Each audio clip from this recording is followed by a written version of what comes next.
that really hurt them. G2 late game, it's been good. The early game, up and down. The mid game has been the big question mark. Yeah, and we say the early game's been up and down. It's been up 1.5 times. Those are the times I remember, Jack. Of the 8 games, and that really has been their biggest weakness. And we talk about whether or not they can have the right mentality, because this is a team that really felt like they imploded last year in the World's group stage, finishing 1-5. And after their start, you may have thought that that could have happened again, but I feel like this G2 team is much stronger mentally than they used to be. And obviously, it's incredibly difficult to start off your day with SK Telecom T1, but they got to do their best to keep level head, and I think they can do it. Well, I think so as well, but here's champ select between these two sides. Lots of jungle bans already. LeBlanc just started for SKT T1, but Ivan, Elysian, and Graves all taken out as well.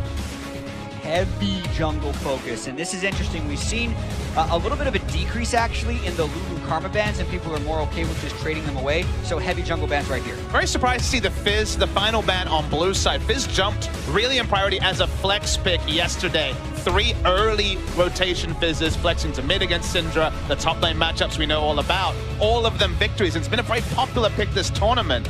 And now it makes me wonder about if the Twitch will be banned. It won't. And Twitch has been consistently banned against SKT because you could try banning all the shielding supports, but then there's still Tom Kench, and SKT will blind pick Twitch very often. Yeah, with Lulu and Karma up, that's still a possibility. They can pick the Lulu with the Karma, or they can even put Lulu mid lane and Nami bottom lane. So a very real flex for SKT. That being said, all of those jungle bans, I agree with the Fizz ban in this instance because I think G2 may have even picked it right here, and it's not something you necessarily want to first pick with all the shielders still available. Well, see what happens here. Lulu, first pick for SKT, that's kind of obvious. Syndra was G2's last ban, so taking that one away is kind of interesting. We're expecting Karma, but the likes of Cannon, the likes of Rumble were left open. They'll actually first pick Orianna, though. Seeing it this early in the draft is surprising. SK Telecom was not playing Orianna with a lot of their Twitch-centric hyper-carry drafts. Anyway, obviously a very famous pick for Faker, but they showed a lot of top laners before locking in the Orianna. It's a Perkz comfort pick, and it could certainly still be double shielding from G2. Yeah, and if they end up locking in this Karma in the next 4 or 5 seconds, it does give them most likely 2 pushing lanes, but they opt not to. Leave the door open for SKT to take it here. And it feels like insanity because the one team you don't want to leave up double support, Karma and Lulu flex picks to, is SK Telecom, because Bang is proven on the Twitch. He even has played the Cogmore so far this tournament. So we were talking about them, we were like, okay, maybe against TSM you can leave up Lulu and Karma, but against this team in particular, it seems like a gambit too far. Yeah, and it feels a little bit like madness. They blind pick both solo laners as a red side team against SKT, who have some of the deepest solo lane champion pools. Guaranteed they're walking into mostly 2 counter picks. They banned away the one they were most fearful of in the Syndra, but still, what's Faker gonna have ready? And look, let's give them the benefit of the doubt. The only reason you blind pick in the first round both your champions is because you feel like you have a practice strategy that can go against the field. Kennen wins basically every top lane matchup. Orianna usually may not have pressure, but can get through lanes. But it seems like a huge gambit if we're giving them the benefit of the doubt. Especially looking at the SKT TSM game yesterday, where Huni destroyed Hauntzer's Kennen top lane. Different day, different players, different draft, but still pretty risky for G2. You see the first 3 picks from SKT and you're like, all right, well, I don't even know what could fill out a draft to take it down. It's already Twitch being so powerful, so often blind picked without any sort of respect for Caitlyn's and other powerful bot lanes. G2 will respond most likely, I think they already have, with the Karma. So they do have one shielding support. But you look at SKT's side and you're like, it's not quite blind pick territory, but it's not far away from it. Doesn't really feel like they were hurt by the bans or pickaways at all. I mean, both teams have actually quite a lot of protection for a hyper carry here. SKT, they've already taken theirs in the Twitch, but I think they took Kennen kind of as a risk assessment, saying that they won't take Karma. They get it back here, but what they maybe give up could hurt. Elise actually now going to get banned by G2, so starting to attack more junglers from Peanut. Yeah, and that's actually the coolest thing about this draft. As many risks as G2 have been taking, and as much as SK Telecom look like they're getting blind picked, something where they're not getting it is in the jungle position. Quite obviously, that's now 3 jungle bans by G2 alone to push Peanut down in this pool. Makes you wonder if it's going to push to, say, the Rengar. That was a kind of a very fluctuating pick for Peanut. It was just one of his lowest win rates. He dropped 4 or 5 games with it during the regular season. And it's also, of course, a slower ramp-up level 6 jungler that suits Trick's style, because he's very often a level 6 jungler himself. And even that gets banned away. So, I mean, I think we can see where G2 is going here. I think they want Caitlyn and Nunu as their 2 picks is what I'm most likely expecting. So I would not be surprised to see a Caitlyn ban from SK Telecom right here, but they're discussing which carry they're most fearful of with the double shields and a potential Nunu. Just saw Koma talking to Bank, so I think he's maybe discussing potential matchups there. There's Caitlyn, though, exactly as you kind of expected. And if that was G2's plan, all right, they have to pivot very quickly here in the draft. And here's actually something we didn't track. They didn't get a ban off for Kha'Zix, so scratch the Nunu thing. They're still going to have a hyper carry, but getting Kha'Zix as a denial pick is much higher value than picking Nunu here. And now you wonder where Peanut will go, because he had a pretty narrow pool throughout the course of LCK Spring. He played maybe 6 junglers all season, and 4 with any seriousness. All of them accounted for in this situation. You might start wondering where he'll go. Yeah, we call it a narrow pool, but I mean, that's just the jungle pool. Sure. Was Peanut's pool, and at this point, you're almost beginning to reach outside of that. We saw some, random Zac stuff from certain players, but what's Peanut's pocket pick going to be? He's a fighter, he's a skirmisher. We saw his attempt at an Ivern game, and it left a lot to be desired. It was very desperate from the level of play we've seen on other champions. I can see Olaf here, because they have the Lulu.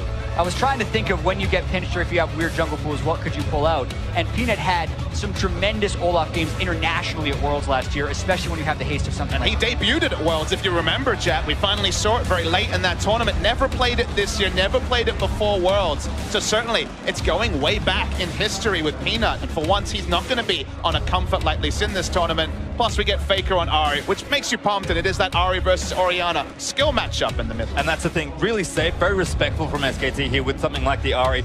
We could also flex the cannon, which is the other thing I was trying to get in before. Oh, man. It could be AD cannon for Sven. I mean, we've seen Europe do it quite a lot. Looks like it is last pick, Shen for Expect. Oh, man, that's something right there.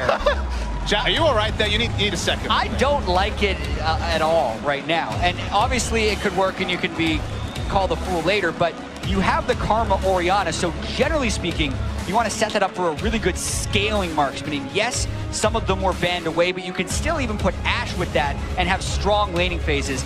The Kennen doesn't guarantee win that lane against the Twitch, and now they don't have the scaling with which to throw the shields onto. Now, if it was Gigabyte Marines, you'd go glass half full with Levi's Kha'Zix, but giving Trick the same respect that he can be a secondary carry with all that shielding is certainly not something that really behooves you, given what he's shown in the tournament. Plus, Shen, just as a pick, if you count his win rate in play-ins and the main event here, or in the group stages, sorry, it is 25%, so it is very much on the lower end. He can be pushed in hilariously by Galio. And it is a comfort pick for Expect, so maybe the thought is here, giving Kennen to Expect just doesn't feel like a strategy that you really want to employ, so maybe they take it because they need to deny away from SKT, but Sven's like, all right, I guess I'm playing this now. I mean, a lot of interesting stuff in this draft. I think SKT keeping it simple, which I think is what you expected, Papa Smithy.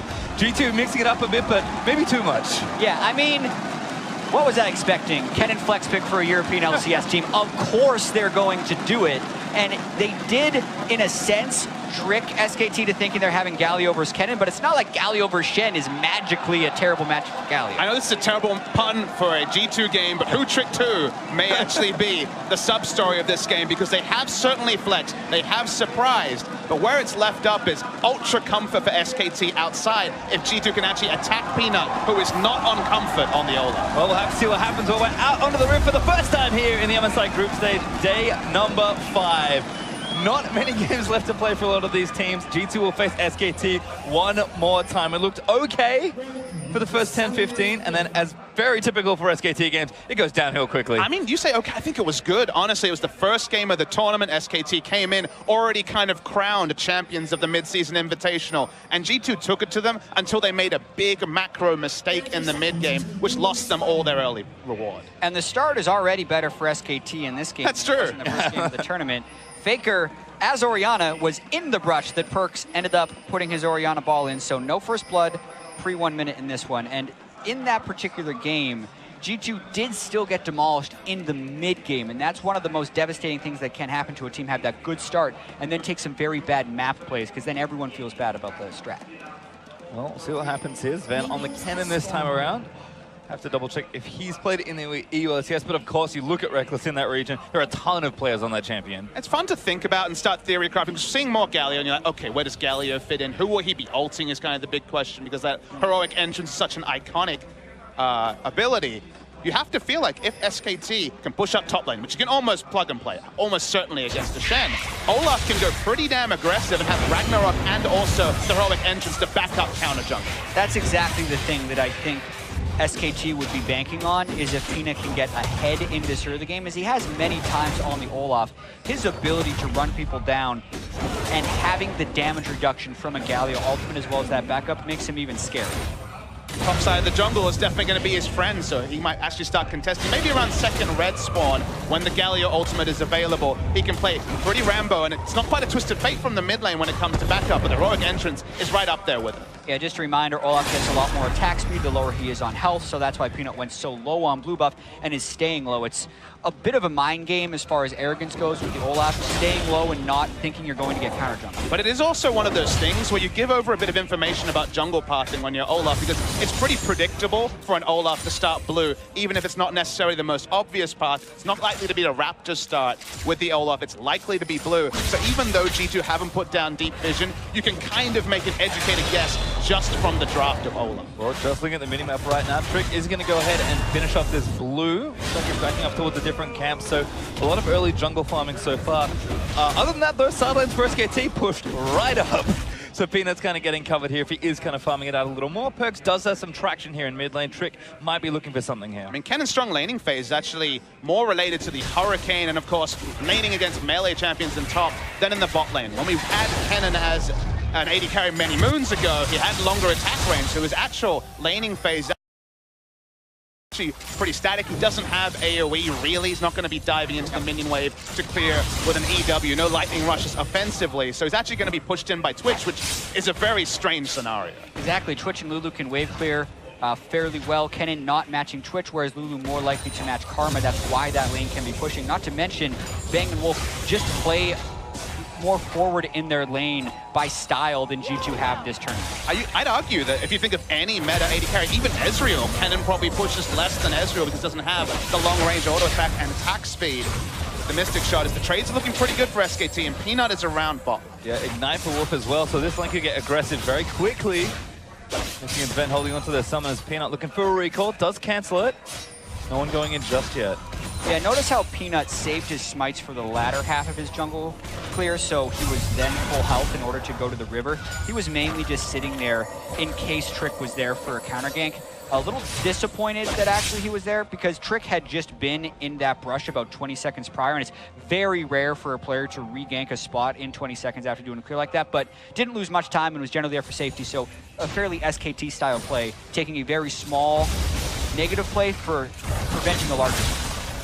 Faker takes not the best trade. We have a bit of breathing room in the game as the jungles are kind of recalled. I want to talk a little bit about Twitch, because we talked about Bang being very much favoring the Twitch ever since the final. That was the first time he had taken out this season. One of the reasons why I think SKT is that much better with Twitch than basically any team in the world is even in their losses, which game there was only one this tournament, and the early games where they've been a bit wayward, SKT always have jungle pressure. It feels like even when they're 5,000 gold behind, they're trying to pressure in, steal away jungle camps. It never feels like SKT are only dealing with the dregs of a single Raptor camp, for example. They're always able to push stuff up, and whenever you have map control, which for SKT feels like 85% of the time, the threat of the ambush, how aggressive you can play and how much you have to respect around a Twitch, not even taking into account the ultimate and the late game team fighting, makes Twitch just that much more of a headache to deal with. And to add a little bit to that as well, Huni and Faker are such threatening soul laners that apply so much pressure. Twitch, when he's at his worst, is getting focused and camped and resources are going to shut him down. But if you do that against SKT, that means you're no longer committing resources to shutting down Huni or Faker, and then they will generally thrive in the solo lanes. Well, having a look right now, Perkz actually doing a nice job getting aggressive in the face of Faker, was consistently pushing him back into that turret. Faker has back now, should have time as he picks up the lost chapter to get back to the wave, but Perkz, it's level 6, he's going to try and shove it out. We'll get it back there as well as expect. Points on the Huni, bit of damage back there, but a nice Justice Punch into the Winds of War. Just trading back and forth. I don't expect too much to happen here in this 1v1. Yeah, but I do have to credit Expect right here actually having a slight minion advantage over Huni. He did expend his teleport to get it, but he'll get back his global presence at level 6. And in a lane where Shen is completely outpushed, it is good to not be denied CS and now has itemized some magic resist to make it difficult to push him out of it. It sounds like a weird scenario to talk about, but the skill of last hitting now that the nerfs have come through to the Q specifically on Shen when it comes to minions. Not talking about the pushing war that we know Galio will win. the last hit's irrelevant because at the end of the day, on the Galio, you're a bit like a Victor when you get Hex Score. You're kind of eating the wave, and you're not always going to get everything. You're going to get the backline minions. You might miss out on some others, so it's very much about trying to push in his Faker. The worry here is whether or not he can roam. Faker's going to ult in, and so is Galio. No, doesn't get a point blank. Perk doesn't pull the trigger on the ulti, though. Respects the flash from Faker, but lives the ult in. Oh, ulti's back! Perk's looking for the kill! Gets it down, but here's Galio and Peanut surfing in as well. SKT commit a lot there, but Perks gets out easily. Yeah, Perks did very well in that instance. He didn't get hit by all of Faker's spells in the all-in because that was kind of the strategy, is Ahri deliver the Galio to the Orianna. That didn't happen, and then to add insult to injury to SKT, Huni had to ult defensively, so that hurts both of their soul lanes. Look at this, G2 actually outlaning both Faker and Huni early on. I mean, whenever you pile in resources and get no gain, that is net gain to the enemy team, when in this case is G2, so big for them as already does profit from the fact that a control wall was put down. So they do have that top side control we were talking about. You know, pathing around top, but not realistically looking for a turret dive. But yeah, SKT, they have been largely keeping it simple, but the execution does go wayward on that. Yeah, and unless Huni can poke down expect, that dive is actually really difficult.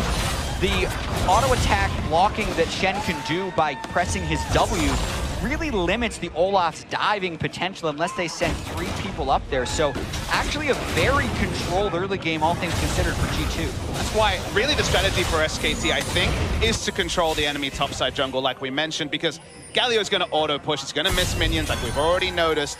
Very new into the meta, very difficult and haphazard to get the auto attack in when you're largely under turret anyway. So it's really on Olaf to profit from the fact that top lane will be perma-pushed into Shen's turret. And we've seen a little bit of that already. Cooney moving up, getting wards deep into that side of the jungle. Peanut did steal away the red as well, so you can kind of see where SKT are putting a lot of their pressure. Other than that, though, seriously looking great for Perks in the mid lane. Actually 20 up on Faker right now, and no first blood given just yet. Gold nice and even. G2 happy to play a nice controlled early game and looking strong here. Might even get something. Actually, Trick jumping on a Faker. Faker trying to get out, but Perks going to follow through. Fully procced. Bang here as well, though. Faker taking a lot of damage, but G2 so much respect. There's Bang. Here's the TP down as well. Peanut also getting in, but Ben trying to start him up. Good two-man shockwave. Gets on the Bang, but it's not quite enough damage. But flashes up, but Huni gets a 4-man taunt. I think it might have been all of them. There's a little multi. First blood's down already, and then chasing it on for Trick. Wolf getting low as Ben. Tries to chase him out. Expect gets a kill back, but Trick does go down to Galio. Huni now caught out 1v3 versus the rest of G2. Can he get out of this one? He doesn't have his ultimate. He's going to get stunned by Sven. He seems to try and run out, but a good block on the Justice Punch. Damage is massive, though. Galio doing so much in the early stages, but I think it's enough. There's the taunt. Sven gets another kill. How is Galio already a raid boss when it comes to tankiness? The snipe away to get the second kill as well. Huni's Galio yesterday was monstrous against TSM, and the lead he's got already after a bit of a haphazard laning phase is going to really reward SKT. Yeah, timing on the teleport gives him the 2 kills, but G2 was able to get 2 over, so we were nearly in a standstill before that, and we're mostly in a standstill after. We're going to watch this one more time, though. The big thing is Bang's sneakiness getting into lane here, because you start the fight by chucking Faker low. I was actually expecting a shockwave early on to try and catch Faker, but they're respecting his flash. They don't want to blow shockwave onto nothing, but it's Bang who surprises them, and then Perks without summer spells can be run down. Yeah, I really respect them for actually pulling off, expecting Bang to come in, but Huni's teleport, and then getting basically everyone on the taunt into the wild growth. No one has health bar or really resources to follow up on it, so it is very much a solo mission, so it's actually relevant that Huni snipes away the second kill. Otherwise, SKT would have traded down in this scenario. Well, bit of early action, but teams kind of in a whitewash. SKT technically up on goal, but 500 isn't too much here. Drake, the Mountain Drake's still up, and of course Tao's feeling pretty healthy on both sides, so everyone's just chilling out for now. First exchange, though, very neutral. Yeah, and I do want to point out Huni's itemization on Galio here. I feel like his item choices are actually almost always correct on any champion he plays. He's played 2 Galio games before, and in those games he's built Ninja Tabi, Sunfire Cape, Iceborne Gauntlets into Thornmail. And those are games where he's dealing with a lot of physical damage threats. Here, even though Kennen will do physical damage, it's a lot more magic damage, and the only real physical damage is from an assassination character who's never going to be hitting him. So he's going Spirit Visage first, and most likely Mercury Treads after that one. I really love the choice. Back in again, 2v2 starting. Shockwave hits Peanut, but he holds through it. Now Trick caught out of position, just has to run him down and try and get a sniper. Faker gets the kill. First 2v2 win, SKT. Yeah, really close skirmish there, able to back away in the bot lane. Also some trading, but trading up is SKT. This time Faker does actually hit the skill shot to pick up his first kill of the game.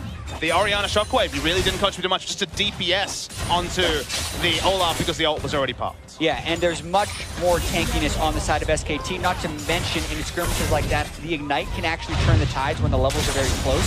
So notice how Faker jumps in, doesn't even get both parts of his Q, and misses his charm. So that's why G2 feel pretty confident, but they didn't quite focus right, and now Perkz is without Summer Spell. It again, Perkz trying to get back to his tower, but he's got no chance. Faker nails that charm and gets the kill. Yeah, first charm he hits, but of course got the previous kill, and now that really tilting strategy of having to walk to lane, the walk of shame, the second time after you die, after a repeated gank, and Faker pushes up, Trick's taking a bit of free damage. Another charm. Might look to dive. No, not yet. Just damage on the turret. Great snipe. One more. One more. Peter lines it up, takes down Trick. The Lee Sin mechanics coming into the fore on the Q, but Trick didn't need to walk up. We've seen too many junglers this tournament get disrespectful walking up to line skill shots, and Trick plays the ultimate price. Situation where you're damned if you do, damned if you don't. He backs away, they give away first turret to Faker, but because he could not dodge the Qs from Peanut or the charm from Faker, he falls. So gets outplayed right there, and that's an 0-3-0 chasm. And now you have to adjust your emotions because G2 were playing very well through their mid lane,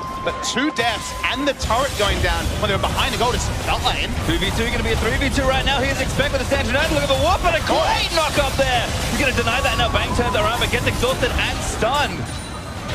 Damn.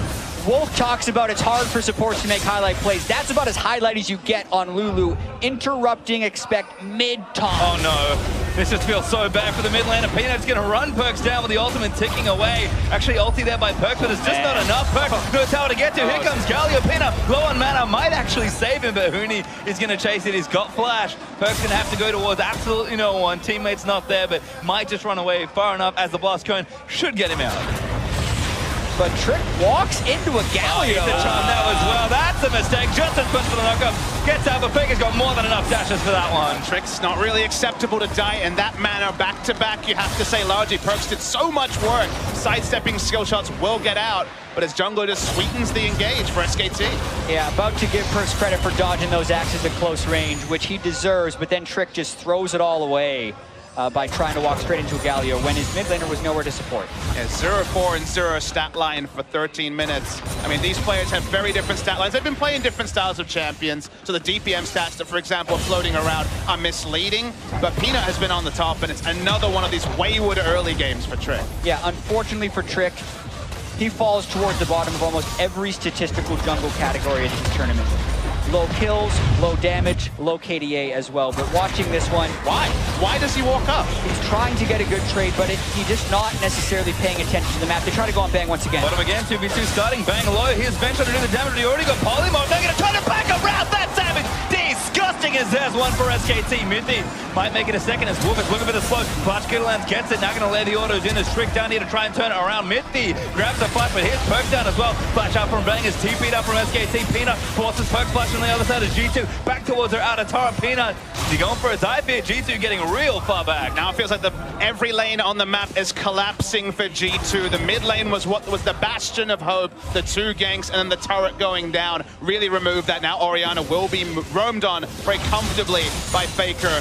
You know, so little Expect can do in the bot lane, and even in the top lane, sorry, and bot lane is already also feeling the brunt of the pain. And these are the disaster early games you hope to avoid. Expect was holding up in the top lane for quite a while, but Huni has made such a large impact on the rest of the map. Since then, you're seeing some of the advantage, and also outplays by pretty much everyone else on the SKT lineup. And that's kind of been the thing for SKT this tournament, has been the casual sidesteps on skill shots that we don't necessarily see with any regularity from other teams. The interrupt from the Wild Growth also. So we're going to see a replay. This was once again G2 opting. They wanted to have a pressure point. They wanted to be winning in at least a single lane, but Bang turns around. We know what Lulu can do, and a crit comes through from just the Brawler's Glove, and that cements the first kill. Yeah, even though G2 were the ones to engage that, they weren't even close to being able to win that fight. So that was definitely one of those situations where they really felt the need to make a play, and I think we're hoping they could catch Bang without Wolf there. But Wolf was in Fog of War, I believe, and surprised them. And now it feels like we kind of have to take a step back, because we have to remember that, okay, G2 probably penciled in this game as a loss. SKT came in heavy favorites. to me, the real question is, can G2 stabilize the rest of the game? Even in a loss, they cannot have a scenario where Trick dies another 5 times in the next 10 minutes. They cannot have a scenario where lanes are just trying to make individual plays and lose sight, because they have a must-win game coming later in the day, and its stabilization, even if the result won't stabilize, is as necessary for G2, given the context of the tournament. Well, not looking great so far. 7,000 gold up for SKT and 4 turrets to nothing. I think Perkz has to feel so frustrated because Ari, despite being behind, has made so many other plays. I mean, Faker's Ari is pretty good when you have Peanut as your jungle backing you up and Huni as your Galio coming down from top lane. Stuff like this happens where Huni can expect the trading and expect he's not winning. He's got no pressure. There's nothing he can do to push up, and of course the lanes have kind of disintegrated already, so Bang is there looking for a kill anyway. There's no good decisions left, really, for anyone on the side of G2. It's just what SKT leave up to them while they make plays around the map. Yeah, and is this what SKT looks like when they're actually angry? Because they did drop that one game, and this is now a 7,000 gold lead at 17 minutes, one of the biggest in the entire tournament. Peanut, in particular, continues to just add to his stat line. As far as stats within the first 15 minutes of the game, Peanut has only died a single time this tournament and now has 28 kills in those, or sorry, 25 kills in that moment. So just incredible stats. And we can even widen that stat line, Jack. He has 48 kills now in the tournament, most of any player in the group stage, and he has 10 deaths, only 10 deaths in now coming up to 9 games. He has the least deaths and the most kills. It's just insanity from the jungle, a role where often you might be second or third most deaths on the team. The SKT stealing away the red buff. I did notice the Mountain Drake is still up, and that's just how much SKT have been playing in these skirmishes. No one's going towards the Drake. SKT, we're taking the towers without them. We don't need it. Yeah, and another thing that's a little surprising to many about SKT in this tournament is how low their ward numbers are as Faker gets jumped on clearing a ward. It's okay, Faker just use the ult, he gets out. Yeah, it's how low their ward numbers are, but I do want to point out their trinket choices. In almost every single game, Faker is going sweeper. Almost no other mid laners are going sweeper, and as a result of that, his wards are extremely low. But also, he's not buying that many control wards. You can see he's sitting on his refillable potion this late in the game. You can argue that SKT is so pushed up on the map so often and recalling so infrequently that they're just buying fewer control wards, but also they're almost always with triple sweeper because the name of the game is denying vision rather than acquiring it because they're human wards later in the game. I mean, what was our storyline for Peanut in 2016 on the Rocks Tigers? The battle ward. He was warding by being in the face of the enemy jungle. Well, they've got about 5 battle wards, it feels like, right now for SKT, so they have at least been afforded to be a lot more conservative with their ward usage, which means all that gold lead, already around 8,000 is put into damage, and that's why it's time for skirmishes at any point. Well, G2 hoping for something optimistic perhaps in the top lane. 3 people just sitting in that middle brush in the top lane, but Wolf getting some wards done. I think hitting the plant, making sure they have enough vision. And G2 might be here for a long time, hoping a customer comes through, but can hit the recall button and not get anything out of the play. SKT doesn't need to go there. You know, they don't need to go there. They have some information about what brushes were crossed, so they may have an idea what side of the map the enemy is on, and that's why you can see Faker already popping the sweeper, already shooting his Q through brush, because why give over anything? That's what they were probably criticized for so much yesterday, was what they gave away, and today was about tightening the fundamentals going into the bracket stage. Yeah, they also had the buddy system right there. Wolf was hanging just far enough back, and that's kind of what he was doing in the bottom lane with Bang there that allowed him to turn the 2v2. Well, here we go though. Play starting stage United on this November. Faker looking for the 1v1, gonna be a 2v1, no, 3v2. SKT of course there first as Mid is gonna join and try and save the teammates back, which for Shockwave barely gets Wolf, and Spence just gets annihilated by Peanut, the wild growth, keeping alive through everything else in G2. Every Bang's waiting! Going wrong, and here's Bang.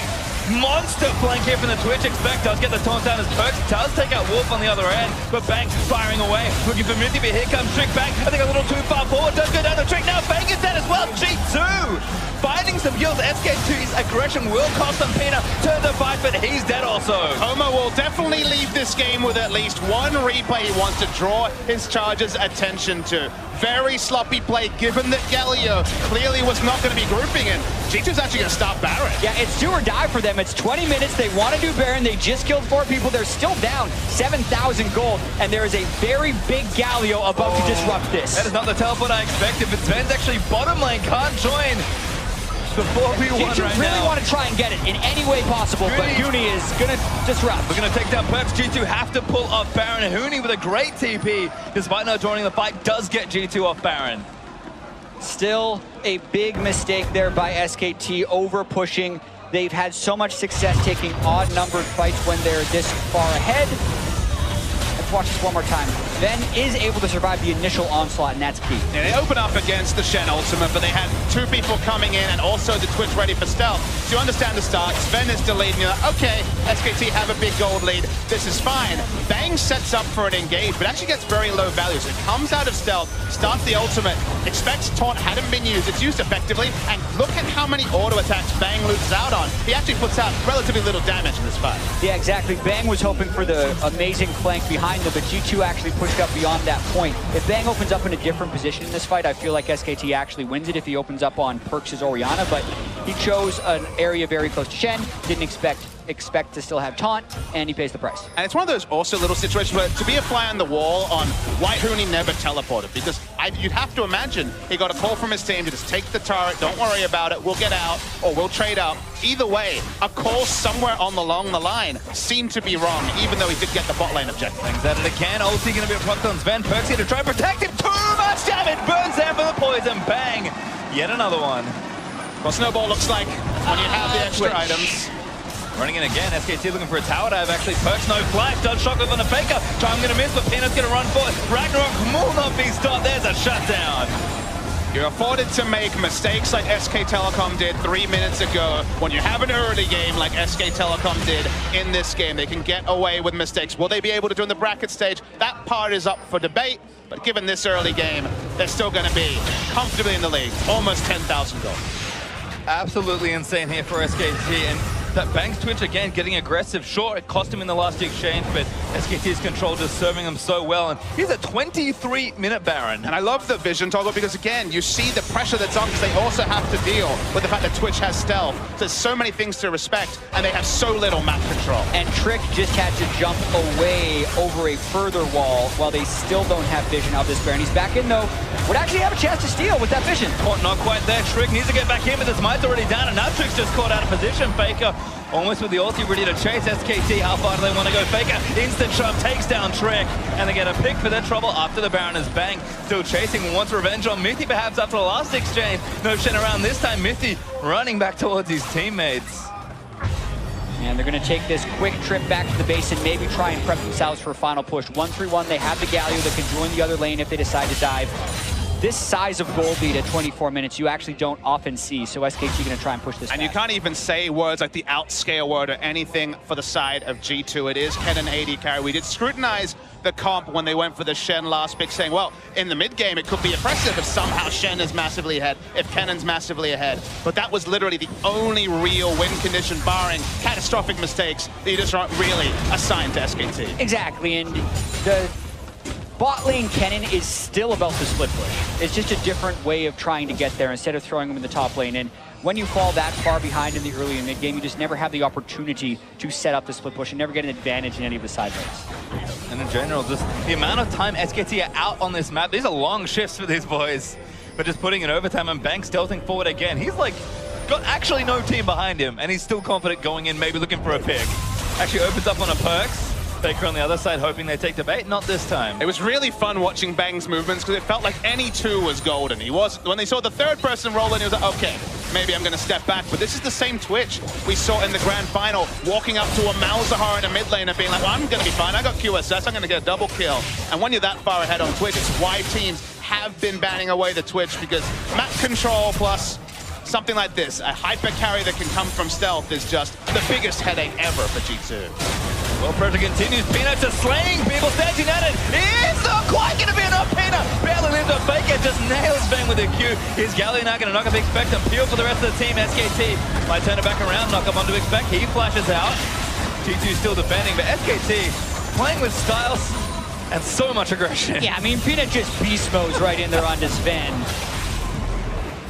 It feels unfair when Peanut's this far ahead just running at your carries. I mean, what can you do? They have a Shen ulti and it's still not even close to enough with Faker there. It's on the Olaf. They targeted him so hard, and yet he still found comfort on a pick he hadn't played all year. SKT want to finally break the base. And it's broken. Bottom in, give it a turret down. Bottom in here will follow shortly. G2 running back towards their fountain, hoping something happens. but SKT still complete control. Will maybe end the game before the next Baron spawns. Yeah, and I mean, Pastry Time, you asked what can G2 do, and I'll say play for late game, but that's the next game. TSM is the late game at this point because they know that their way in, there's still ways into the bracket stage with the victory over TSM. Ooh, Flash, my team alive, no back flashes forward! I think it's gonna cost him his life, bang! Bit silly, Trickle taken down. I saw your finger wave there, Pastry Time. We were right there with you. Unnecessary mistake, but again, not going to be consequential. You'd have to imagine the context of the fight. Peanut's 2 levels up on the enemy AD carry, who's levels up on the mid laner as well for the majority of this game. Clean up the kill. Peanut gets out. I am surprised that Sven waited so long to flash. Peanut was going to have to take time to clear onto him. The taunt would still technically be able to reach the Olaf. Speaking of Olaf, this is the replay, right? Peanut at it again here. Actually, 1v3 running away. Good shockwave there after the Ragnarok wears off. Peanut goes down. So, all right, starting to get a little bit sloppy. Yeah, they're just having fun, it feels like, at this point, SKT. It's reminding us of SKT versus the Gigabyte Marines first round match where they opted into a death match because they could. You can say, though, that G2 picking up these kills is going to be raising spirits. Just picking up a kill when you're on this stage, when you know that your biggest task is ahead, it is that match against TSM. Picking up kills on the names that you know and love is big for the G2 members because they need any semblance of confidence. And remember, they are 0-3 if you include the 2 games from yesterday in a row, absolutely. And they really need to pick up. It's a must-win game later, so any sort of steadying influences from inside the game are welcomed, given that, again, we still aren't really crediting them with a chance to come back 12,000 gold behind. It definitely depends on the team, the way they can recover from victory and the ways they would preferably lose, right? Because we actually had a pretty big discussion about this. Oh, man.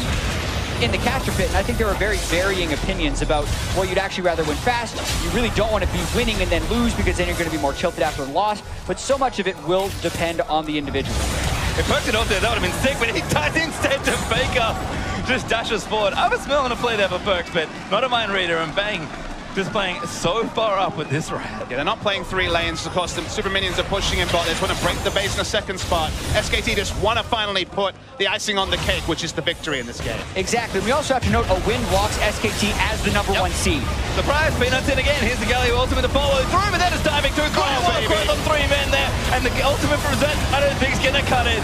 Huni still chasing him down. There's a couple dead already. 2 fall for G2 as expect. Is it going to be the next target? Huni flash to the fountain, gets the taunt back down as well. Faker still kiting forward, just skirting around the fountain laser. Expect flashes back into his own fountain just to not die. I don't think you'd ever heard those words played by Blade Pastry Time, but that's what had to happen. They're waiting for the minion wave. They're looking to finish the game. SKT are in rare form. Game looking to go down before the next Baron spawn. Got about a minute to do it. Faker finds Perks to lead him off the map. It's the right next to turn, gonna fall. Faker looks for a second charm, doesn't get it onto Mindy, but Peanut and Wolf are doing the business they need to do. Huni zoning them away. The Nexus explodes and SKT dominate G2 to lock in first.